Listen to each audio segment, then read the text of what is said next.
शहीद तोसां आवचन, शहीद तोसां आवचन। नारे सैयद नारे सिंध, जिए सैयद जिए सिंध। वाण वाण वस्ती वस्ती, कौम परस्ती कौम परस्ती। वाण वाण वस्ती वस्ती, कौम परस्ती कौम परस्ती। दुश्मन जी अख में कंडो, गाड़ो झंडो गाड़ो झंडो। नारे सैयद नारे सिंध, जिए सैयद जिए सिंध। हमारे परचम मत सिंधु देश जी धरती तोते, मुंहिंजी माता मुंहिंजी जल तोते।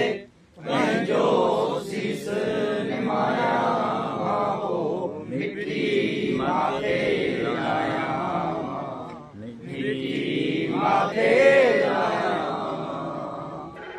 जी जियो जी जल, जी जियो जी जल, जी जियो जी जल जी। जी जियो जी जल, जी जियो जी जल। तोखा कीअं निभाया अल्लाह